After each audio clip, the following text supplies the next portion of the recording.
Mercedes relaunches Maybach. Will it work this time? Airbags in places you never expected them. And is it time for dash cams to start coming from the factory? It's time to check the tech. We see cars differently. Nice. We love them on the road and under the hood, but also check the tech and are known for telling it like it is. Ugly is included at no extra cost. The good, the bad, the bottom line. This is CNET on Cars. Welcome to CNET on Cars, the show all about high-tech cars and modern driving. I'm Brian Cooley. Now, most of us were never going to buy a car like a Maybach. The problem is, most of the folks they thought were going to buy one didn't buy one either, and they killed off the very luxury derivative of Daimler back in 2012. But now the name is back as a Mercedes derivative, an ultra-high-end version of the S-Class. This should be fun. Let's drive the all-new Mercedes Maybach S600 with a big old brawny bi-turbo 12 and check the tech.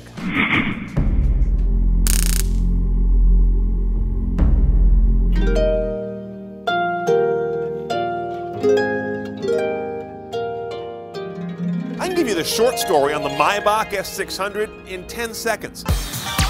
It's an 8-inch longer, fully loaded S-Class 600. And the 8 inches longer gives you a whole bunch more room in the back. That's where the focus is on the extra length. Notably, it doesn't pick up a whole lot of extra weight. It only weighs about 230 pounds more than the short S-Class. Otherwise, the sheet metal on an S-Class versus a Maybach is so similar, you should look for the badges. The one here on the sail panel and the one on the rump. You won't find those on any other Mercedes.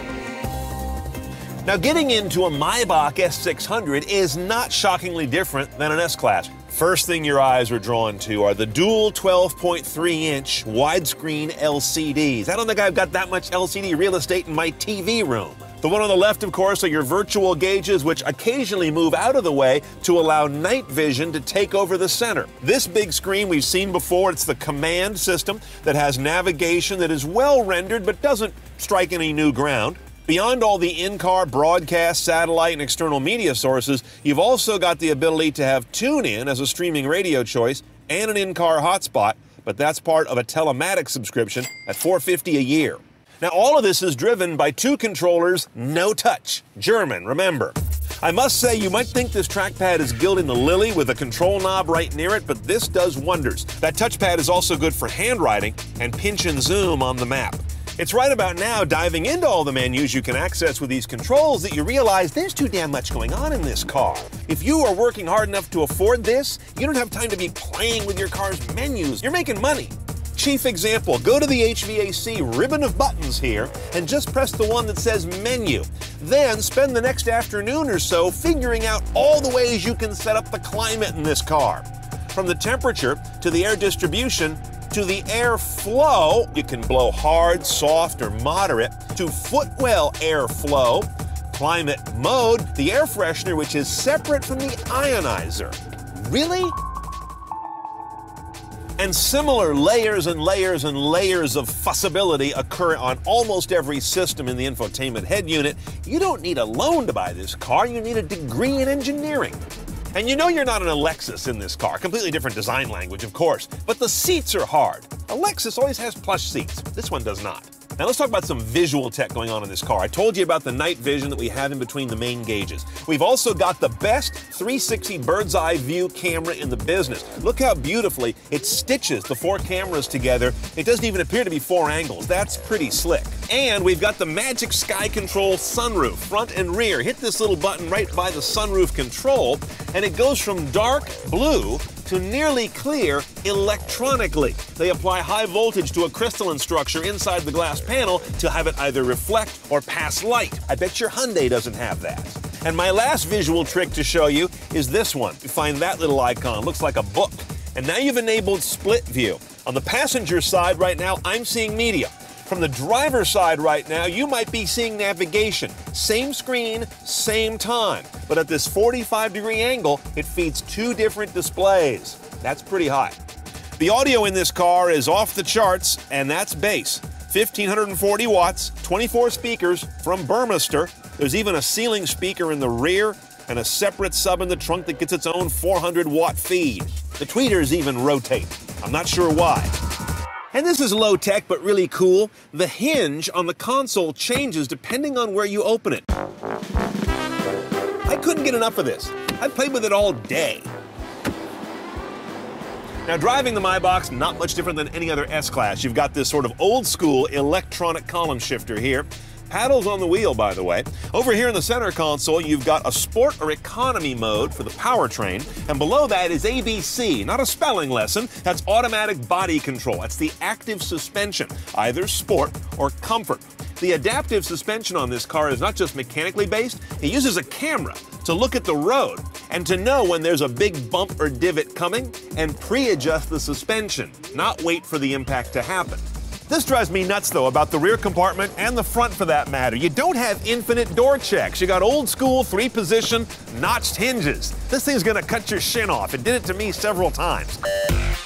Now, since you have to work 18 hours a day to afford one of these, they give you some nice tables to do your work upon. And what's interesting about these, compared to some other cars of this luxury category, is that these are pretty darn good. This is like what you get in the airplane. Aluminized, and they come to the right place. Dual tablet-like screens. These are not iPads. These are Mercedes proprietary screens that can be playing either plugged-in media, DVD, or get you access to almost anything at the front, or let you bring up media that gets sent to the front for master system distribution. And let me tell you, this is better than my office.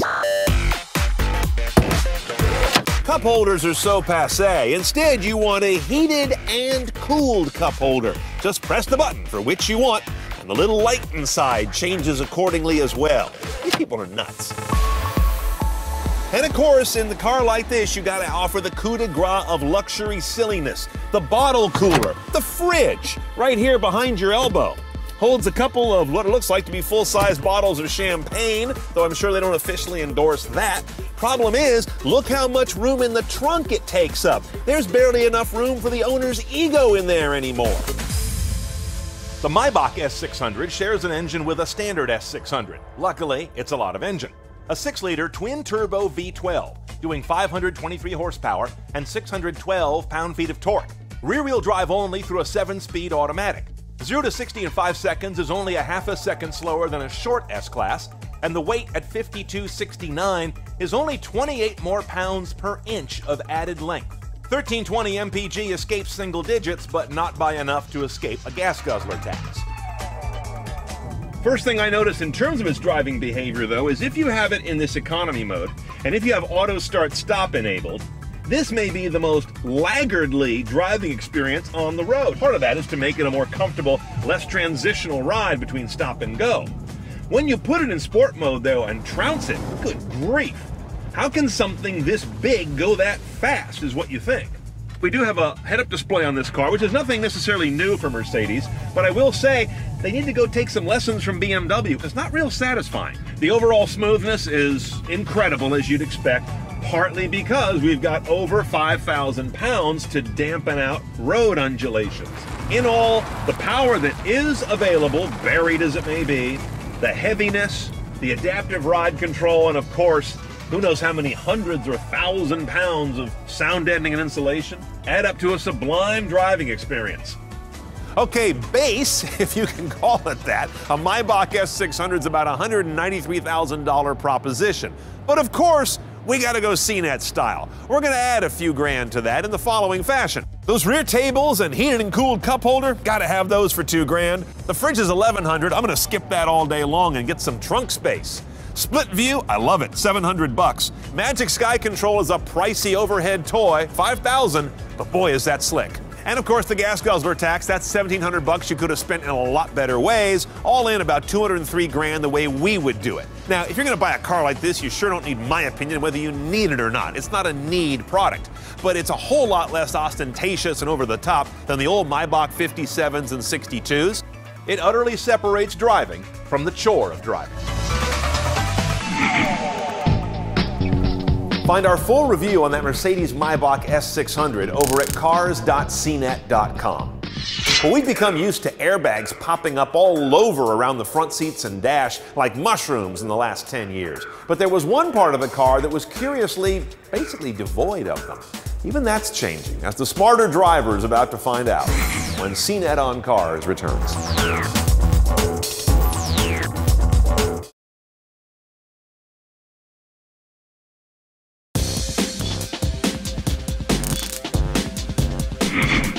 Airbags positively litter the front row of late model cars. But here in the back, you kind of get table scraps. Maybe one of those side curtain airbags reaches back this far. And maybe one of the recent and rare seatbelt airbags. The shoulder strap is actually an airbag housed within what looks like a traditional belt. But if there's an accident, sensors determine when the inflatable belt should deploy, signaling the belt's tubular airbag to inflate with compressed gas. An IAHS survey found 12% of people injured in crashes were in the back seat, an even more notable rate when you recall that often that seat's empty. So automotive industry supplier TRW has now developed two rear airbags. One deploys down from the roof, the other out from the back of the front seat. Now, these backseat airbags look a little odd, right? But the dynamics that led them to that shape were based on a study of German car accidents from '99 to 2013, a lot of years. TRW found that the majority of folks who were injured in the back seat in a crash either got hurt by slamming into the back of this front seat, or because they only had a shoulder belt on and nothing else restraining them, all the force was concentrated here and they got a thorax or chest injury. The airbag seeks to distribute that force much more gently. In smaller cars, TRW expects the seat-mounted airbag is going to work out best. In larger vehicles, the roof-mounted design could be a better idea. And by the way, rear airbags are not just about protecting people in the back. According to Japan's Institute for Traffic Accident Research and Data Analysis, serious injuries and fatalities to front seat occupants declined by 25 to 28% when the rear passenger is restrained. Because they in the front no longer had this 100 or 200 pound projectile in the back hitting their seat and causing more impact. Airbags back here would be expected to even further reduce front passenger injury due to rear passengers. These new bags are likely to arrive in Europe first, where some new rear seat crash standards are rolling out soon. The U.S. has yet to develop a framework for even evaluating them, but the University of Michigan Transportation Research Institute is working on that. So why has it taken so long to get rear airbags into momentum like this? Well, two major factors. One is economics. Car makers aren't really crazy about jacking up the MSRP by adding features, even if they're safety features sometimes, that are not going to be used very often. Underappreciated and unsung, if you will. Secondly, 14 states in the U.S. right now don't even require that you use a backseat seat belt. So in many ways, this is the low-hanging fruit, even before we put some inflatables back here. It pays to double-check your state's rear seatbelt laws, the availability of rear airbags in the car you buy in a few years, and regardless of either, that your passengers are using the restraints they've already got in the back. Welcome back to CNET on Cars, coming to you from our home at the Mount Tam Motor Club, just north of the Golden Gate Bridge. Well, California has long been a big trendsetter in the auto industry, very much dictating styles, but more importantly, emission standards, which has led to a curious beast known colloquially as a compliance car. Makes for a very interesting and intriguing Car Tech 101.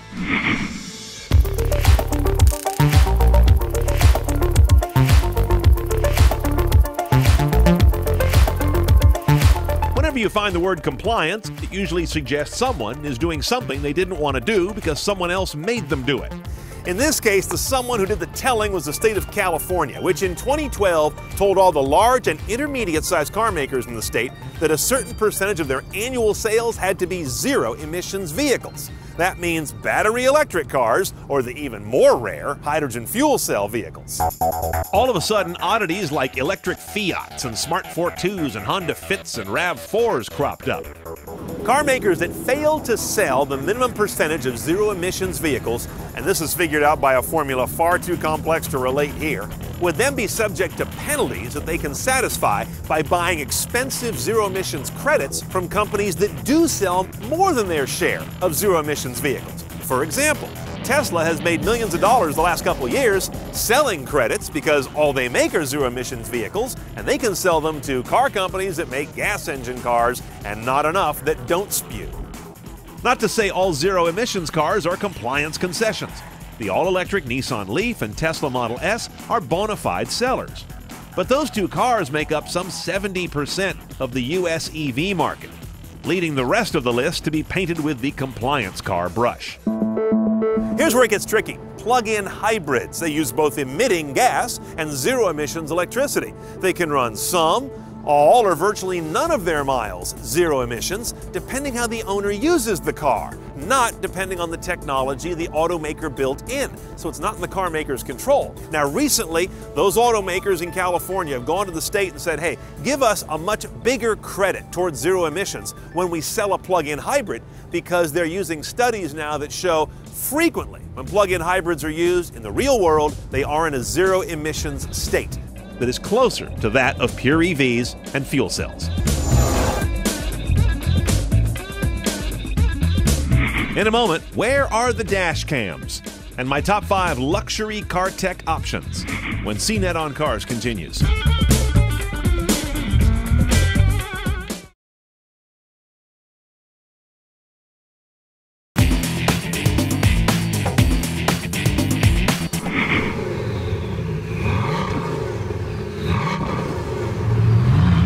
From 2005 to 2015, just 450 of these were built, and over that decade it became a household name, the most famous car on the planet.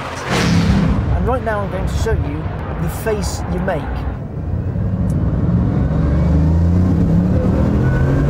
Oh my God! So fast! Find more from the XCar team of CNET UK at cnet.com/XCar. Welcome back to CNET on Cars. I'm Brian Cooley. Part of the show, we take one of your emails, and this one comes in from Julius in Massachusetts, who writes, I was wondering why car manufacturers don't offer dash cams on their models. He means factory built in. There are so many cameras on new cars nowadays, and since some cars have hard drives built in, why not use them, he says, together to help see who's at fault or to remotely view your vehicle from a smartphone?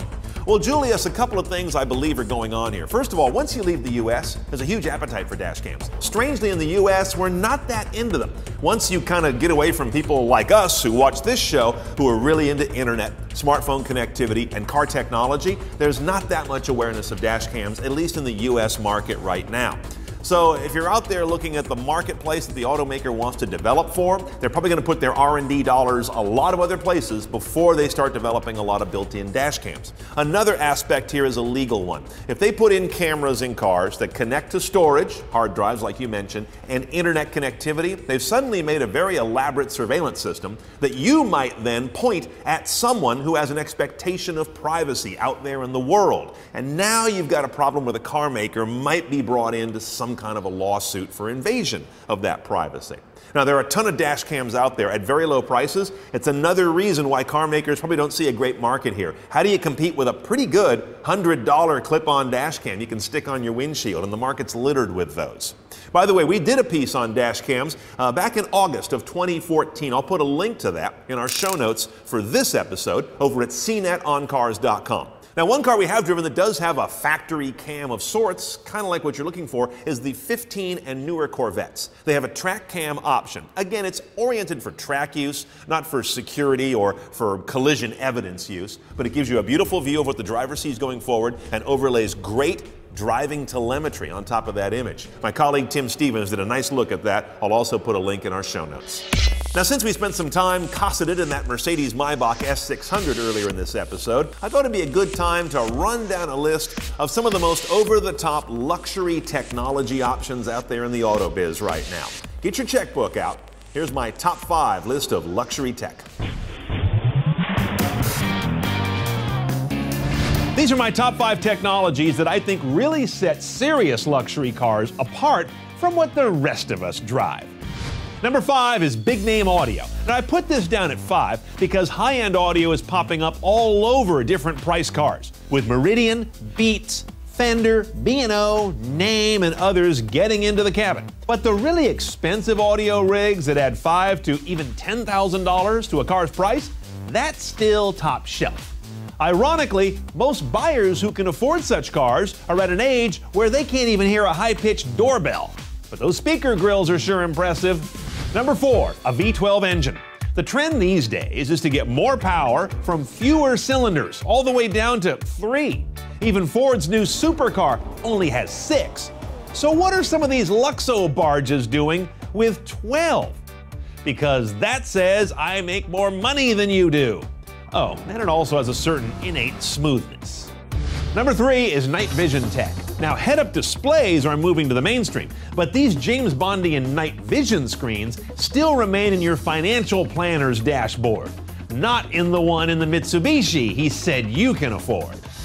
Number 2, lounge rear seats. Still the very emblem of class warfare, because they're all about luxury and repose while not even driving your own car. And they'll always remain in this vaunted position because you can't install them in a car that isn't already huge. Before I get you to number 1, here's a luxury car option that isn't even in the car. When rich folks have bought the most high-end car they can find, they then raise the stakes further with where you keep it. I hate it when I envy a car's bedroom. Number 1 is, of course, the fridge, the backseat cooler. It takes the cake because it's just as sybaritic as those lounge seats, but even less necessary. I mean, come on, there's a 7-Eleven full of cold drinks every 3 blocks across this country. You'll make it. But you probably don't want to emerge from behind your privacy screens. I should have added those to the list. Thanks for watching. Hope you enjoyed this episode. Tell a friend who doesn't know